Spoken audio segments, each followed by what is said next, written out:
Rihanna hasn't dropped an album in 8 years, yet she made more money in that silence than most celebrities make in a lifetime. How? Because Rihanna mastered something most people ignore. She stopped chasing fame and started chasing wealth. Before the billions, before the business, there was just a girl from Barbados named Rihanna Fenty. She was discovered at 15, signed by Jay-Z at 16, dropped Pon de Replay at 17.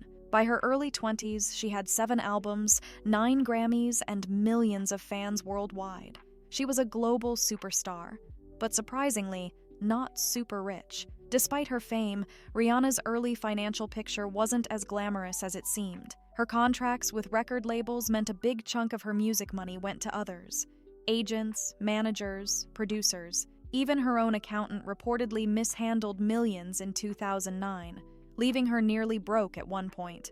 That was a wake-up call, a painful one, but the kind that births empires. While the world was waiting for her next album, Rihanna was making power plays. In 2017, she launched Fenty Beauty with luxury fashion conglomerate LVMH, the same company behind Dior, Louis Vuitton, and Moet. But this wasn't your typical celebrity collab. Rihanna was hands-on. She wanted something different. The mission? Create a beauty brand that truly represented everyone. 40 foundation shades, inclusive marketing, real representation.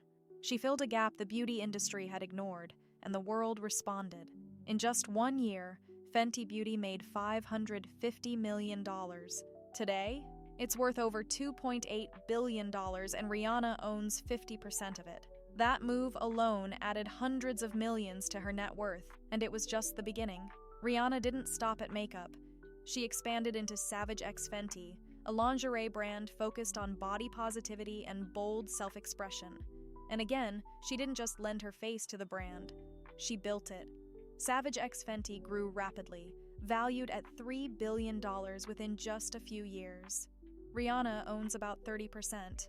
Then came Fenty Skin and a luxury fashion label with LVMH, making her the first Black woman to lead a major luxury fashion house under their empire. She also launched Clara Lionel Foundation, giving back millions to global education, disaster relief, and racial equity. She was building wealth with purpose, while most people still thought she was just on a break from music. So what can you learn from Rihanna's empire? 1. Fame is not wealth. Being popular doesn't mean being rich. Rihanna was famous long before she was wealthy. Real wealth comes from ownership. 2. Equity greater than paychecks. Instead of taking a check to promote beauty brands, she took equity and built her own. She doesn't endorse wealth, she owns it. 3.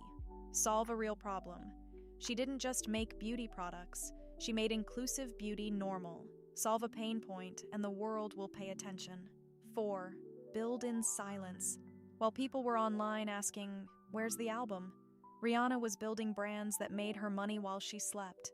5. Diversify smartly. She went from one source of income, music, to multiple streams: makeup, lingerie, skincare, fashion, philanthropy. 6. Let your name work for you. She used her influence to build products people trust. That's called brand equity. You can do the same, even on a smaller scale. Rihanna didn't just make money, she shifted culture. Before Fenty Beauty, the idea of an inclusive 40-shade foundation line was unheard of. Now, it's the new industry standard. She proved that a celebrity can be more than a face. They can be a founder, a CEO, and a game changer. She turned her fan base into a customer base, and her fame into a force for profit and purpose. She didn't just break into business, she redefined it. Here's the truth most celebrities miss. If you're only making money when you show up, you're not building wealth, you're working a job. Rihanna figured that out early. That's why she stopped chasing the charts and started chasing assets. She let her name, her style, and her values do the heavy lifting. You don't have to be Rihanna to apply this, but you do have to think long-term. Don't just chase income, chase ownership. So the next time someone asks, "Where's the new Rihanna album?" tell them she dropped something way better, a billion-dollar blueprint. Like this video, if you learned something new, subscribe to Money Rote and share this with someone who needs to stop chasing clout and start building equity.